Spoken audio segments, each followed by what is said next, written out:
Next, we're going to look at how to take a function and write the equation for its inverse.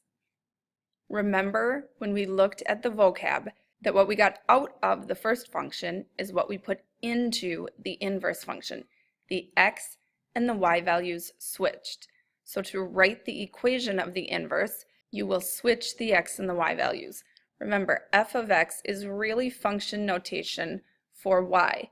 So if it helps you, replace the function notation with y, switch the x and the y, and then solve for y. To get y alone, I will add 5 to both sides and divide everything by 4.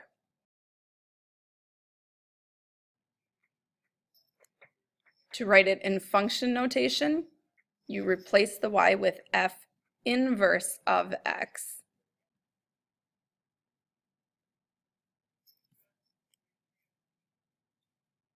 Same process, replace the f of x with y if it's helpful for you. If you feel like you can skip this step and switch the x and the y around without replacing the f of x, I'm okay with that.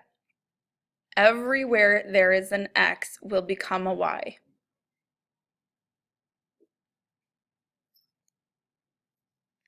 To start solving for y, I need to get it out of the denominator. So I will multiply both sides of my equation by y. When you have an equation with two pieces that have a y, you want to get them on the same side of the equal sign. The reason for that is that we will factor y out of that expression so that we get a single y, and then we can solve for it. Dividing both sides by x plus 3 and replacing the y with the function notation. I do want you to do this step, even if you feel like you can skip that first step, replacing the function notation with y.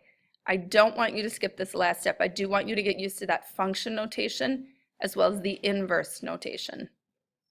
Lastly, we will prove that two equations are inverses of each other. The way that we will do that is by composition. So our question here is, are they inverses? If f of g of x equals x and g of f of x equals x, you get back what you started with when you composed the two functions, then they are inverses. I'm going to start with this first composition, f of replacing g of x with 1/7 x plus 2/7, subbing that into the f function everywhere there's an x.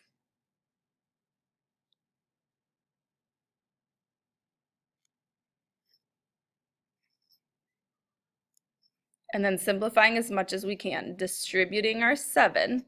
Those 7's in the denominator will cancel. 1/7 times 7 gives me 1, or 1x, plus 7 times 2/7, those 7's cancel, and the 2 minus 2's cancel, leaving me with x. So we're halfway there. The first composition worked. We also need to show that the second composition works as well. So now I will take the f function and put it into the g function everywhere there's an x. So this will equal 1/7 times the f function. Distributing my 1/7, the 1/7 times 7 becomes 1, or just x. 1/7 times -2 becomes -2/7, which cancels with my positive 2/7, leaving me with x. Because both compositions worked to get back what I initially inputted into the first function, they are inverses of each other.